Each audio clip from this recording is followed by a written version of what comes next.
things fall into two categories. Things you can do something about, you do it, and you move on. And things you can't do anything about it, you pray about it, you give it to God, and you move on. Welcome to The Foundry, where leaders are forged daily. Each week we investigate themes of leadership, entrepreneurship, and mindset with some of the greatest minds in real estate. And now, the data scientist of real estate, George Roberts.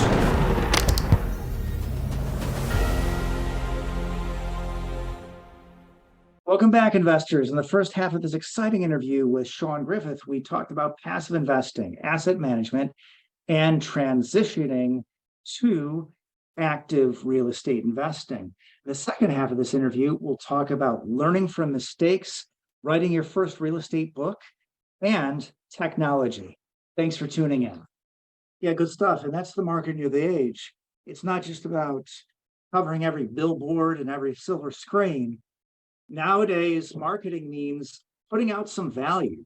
Prove you can do the job. Don't just give me the social proof and say, hey, I've got this many units, or that I got, this many mentees. I mean, yeah, show that you can do the job, provide that valuable material to people, let them consume it. And once they consume that free material, they'll see that, hey, there's some value to actually being in the program, not just looking at something on the internet. Because let's be clear, you can consume free material on the internet all day long, isn't necessarily going to get you where you need to be. You need sometimes to get in a program, have a mentor, and take those steps. Well, and that brings up a really great point, which is knowledge by itself is great, but if you don't take that knowledge and apply it, if you don't take some action, that knowledge is really useless.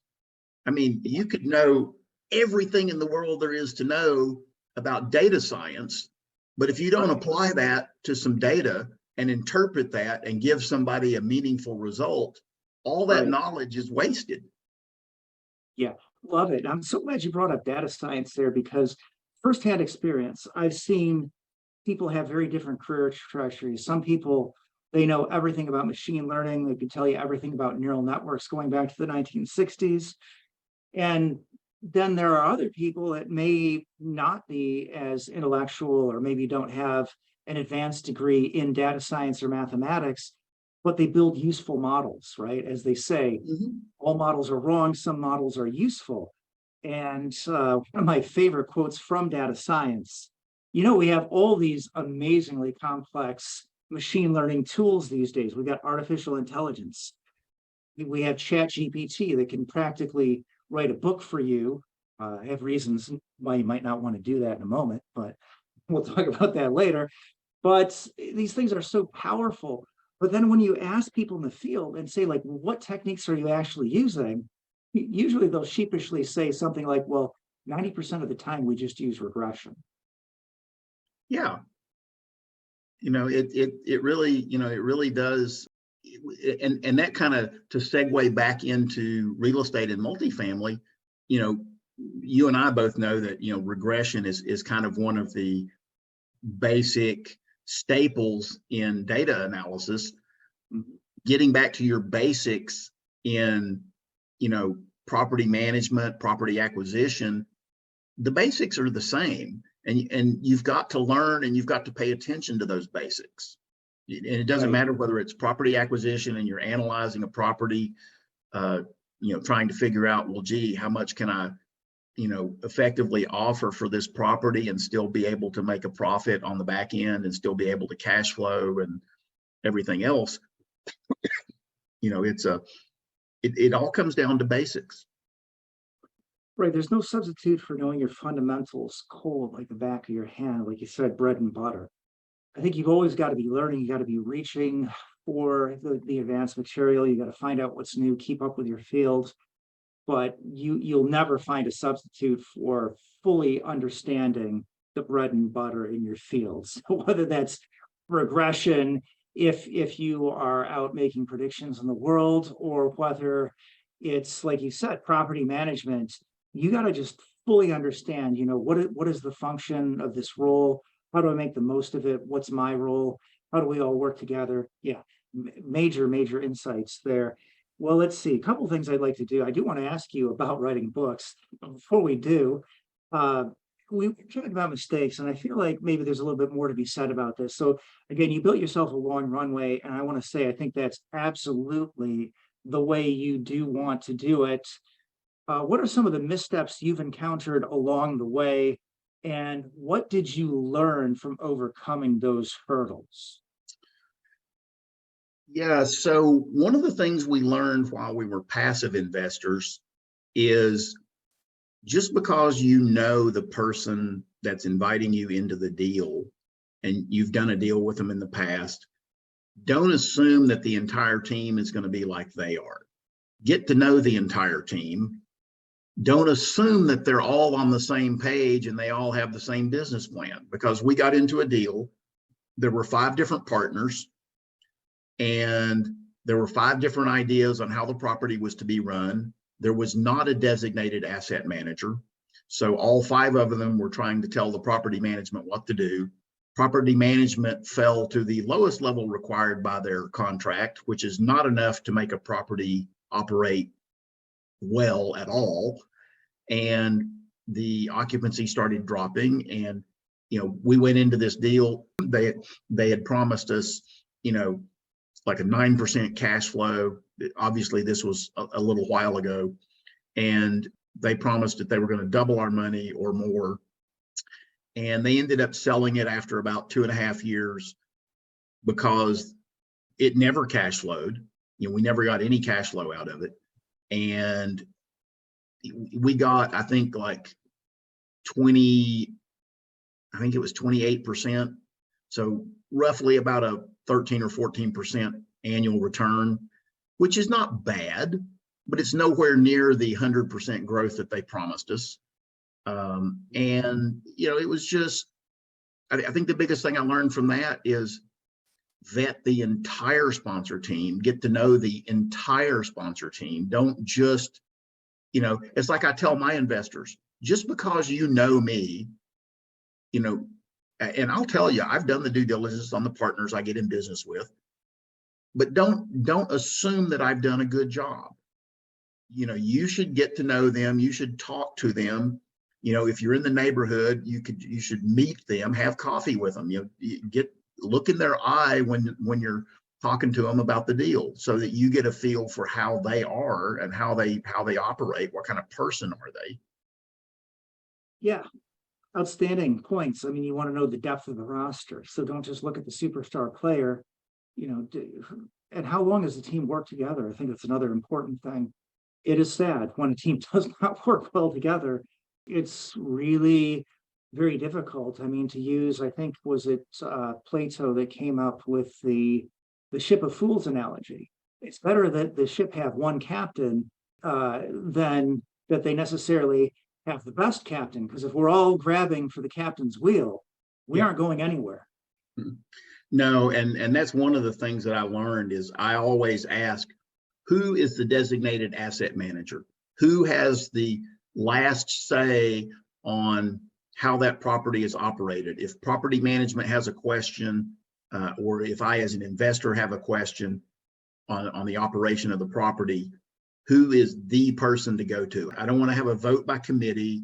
I don't want to have to get 6 different answers from 6 different people or whatever it is.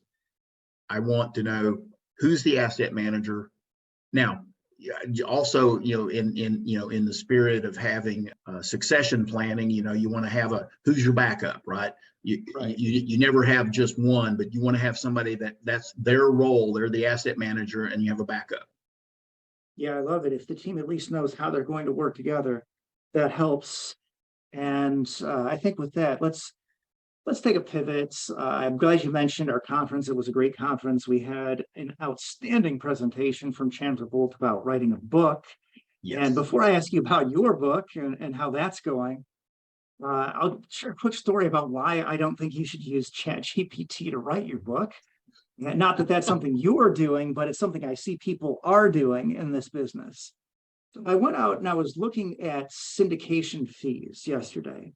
just looking to see, just read a couple articles and, you know, noticed, couldn't help noticing that I saw a couple articles that looked like they were practically identical.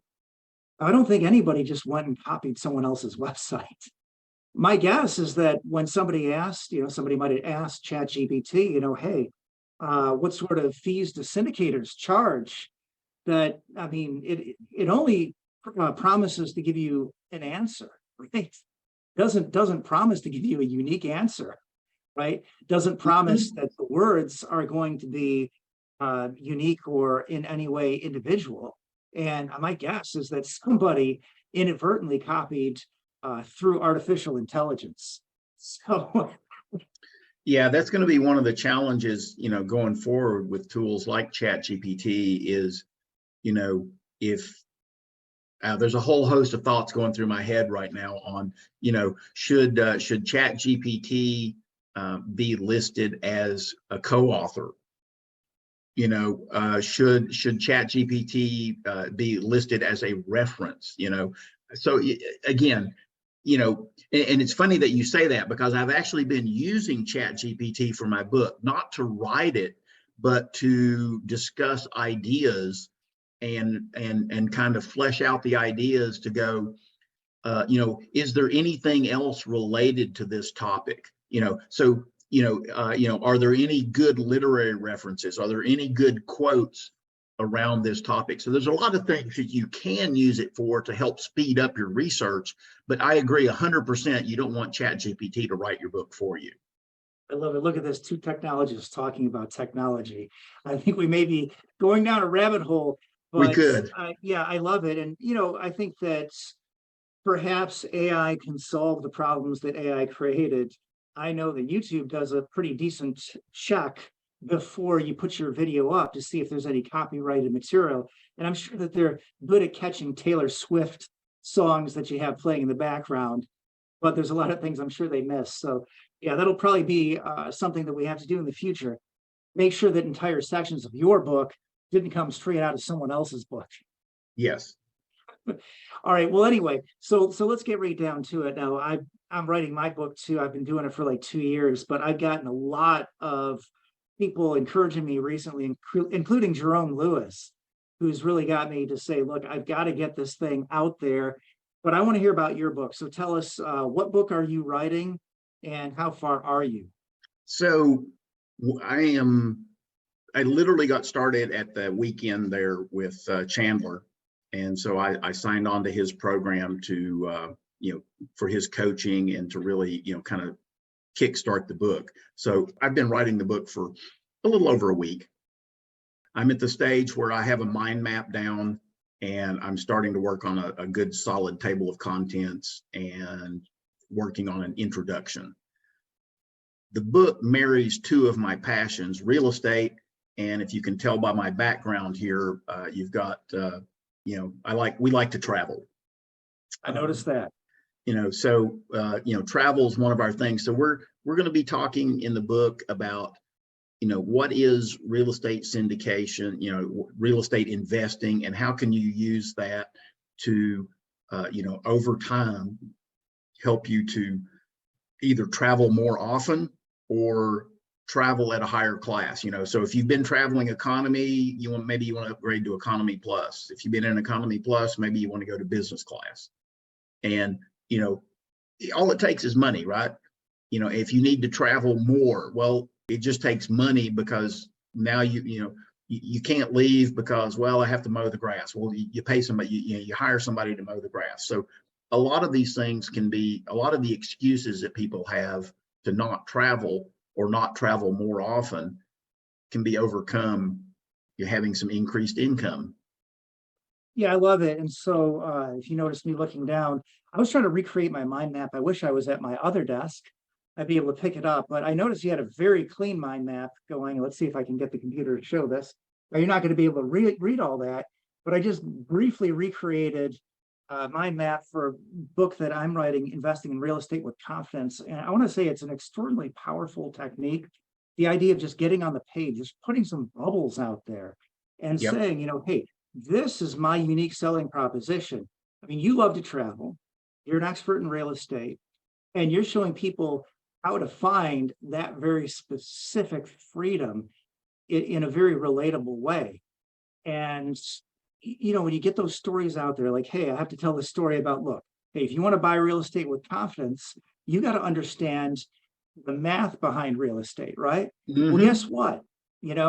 I have the story of being in the 8th grade, and I got kicked out of the math class about half the time. I hated it. I didn't understand it. I wasn't paying attention. And, I just caused trouble. And I went from that to becoming a scientist, and then later an award-winning data scientist. So the point is that whatever your troubles with mathematics, mine are greater. I think that quote comes from Einstein. He had a little trouble with math. He figured it out, though. And the point is, I would say that he did. see, it seems so. It would appear so.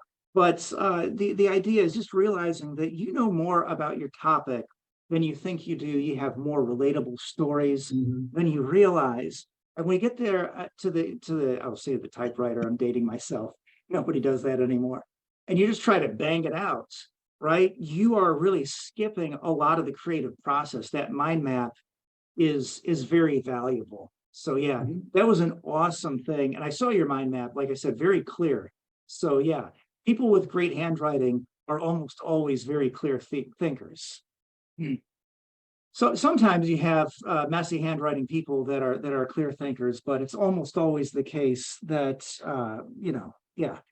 I really appreciate that. So I thought, wow, I got to get my mind map game going. But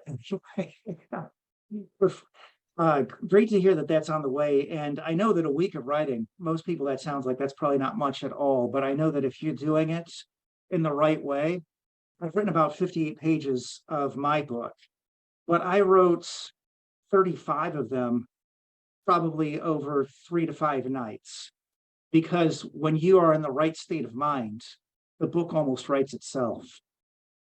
Yeah, one of the things that Chandler said from the stage made me realize why I've never finished one of my other books. And he says, never edit your book while you're writing it.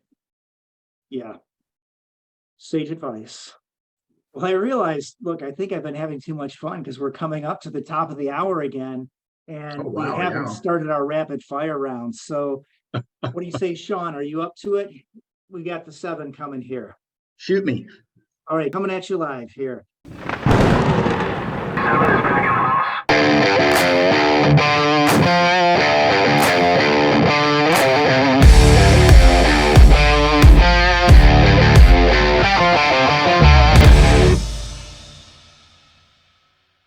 If you could be known for only one thing, what would it be?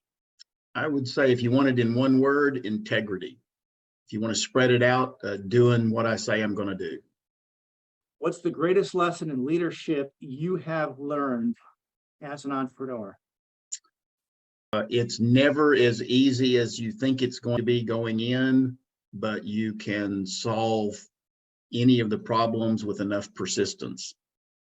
What personal characteristic has been most pivotal to your success? Well, you go back to the answer on my first question, the integrity and doing what I say I'm going to do, that and networking, getting to know people. I sensed there was going to be a theme here. All right, let's take a nod to the randomness in the universe. I got my random questions here. So Oh, nice. Anything from the trivial to the profound. Just tell me when to stop cutting the deck. That's good. All right. Oh, this is the worst question ever. Puffball, where would you most like to travel? So that is both easy and hard. People ask me, where's your favorite place to travel? And it's someplace we haven't been yet. Any place you haven't been yet, or anything particular? No, I mean, we're always looking for places that we haven't been, really cool, interesting, unusual places. That's why, if you look at my background, that was Antarctica. We went down there in February, had a blast. So we're always looking for things out there to kind of push the boundaries. We want to go to Africa and do a safari during the Great Migration, and then kind of end up the trip by summiting Mount Kilimanjaro. All right, that's amazing. All right, so here I'll throw one out here. Have you ever been to this island halfway between Africa and South America, Tristan da Cunha? No, Okay, all right. So that's a place I'd like to go. And I actually looked at buying a house there though. oh wow. I don't think there are a whole lot for sale out there. No. Well, I've heard the Islanders though are very, very nice. Pretty amazing place. And I think the coolest story is they've got all these rock hopper penguins, and the ecology of the birds is such that only the largest egg is going to hatch and be nurtured by the mother. So they actually will make these rock hopper penguin omelets when you go out there. So that's probably the only place you can enjoy that. So they take the smaller egg that's not going to develop anyway, and they're able to actually sustainably harvest that. Oh, that's cool. And I'm a foodie, so when I travel, I'm always looking for new and interesting stuff to eat. All right, well, that would be something new to most of us at least. All right, name a book that's helped to forge you as a leader or as an entrepreneur, and why. Oh, there's been so many. One of the ones I read probably in the last 6 months was Who Not How by Dan Sullivan. And that really got me to focus on, don't ask how I'm going to do something, ask who can help me get it done. Love it. And what's the biggest hurdle you've overcome in your business in the last year, and what did it teach you? Oh, hurdles. Probably the biggest one is, I half jokingly, half in truth tell people, I said, I suffer the curse of the real estate investor. I look great on a balance sheet, but I have no cash. So the biggest hurdle is learning to, because, about the time you get a pile of cash together, you go, oh, look over there, shiny deal, and then off you go. And now your cash is back out the door. Right. So, and it's a balance of, keeping your money in motion and still keeping enough of it to, satisfy all of the other needs. But I mean, that's probably my biggest challenge is the cash management. I'm still working on it. Outstanding. Thanks for keeping it real. That is, being cash poor is often the scourge of the real estate investor. Okay, so can you send us out with a quote to help forge our listeners as leaders and entrepreneurs? I would love to. My grandmother, I owe a great deal to my character and my upbringing to her. She had a saying that things fall into two categories: things you can do something about, you do it, and you move on. And things you can't do anything about it, you pray about it, you give it to God, and you move on. So a lot of people will tend to think that I am indifferent about things. And it's like, no, I'm not indifferent. It's just, if I can do something about it, I will do it. And that's behind me now. I don't have to worry about it. And if it's something I can't do anything about, I pray about it, I give it to God, and I've done everything I can do about it at that point. So there's no use in me worrying about it. So I move on. So I don't, I really don't worry about things. All right, awesome. And I love it. No chat GPT required. That was a quote original there. All right, well, anyway, hey, before we turn around, would you like to turn around and ask me a question? Well, you had asked, you'd said something about your book. I'm definitely interested in learning more about that.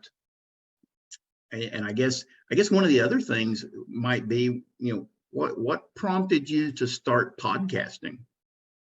Well, I think I just love people, and conversations that I have in a forum like this is what really keeps me going. So I love to learn about people, and I found there's no better, quicker, deeper way to do that than to throw yourself into a podcast interview, do an hour or 3 of research on the person, and then spend an hour up close and personal. So yeah, thank you for that.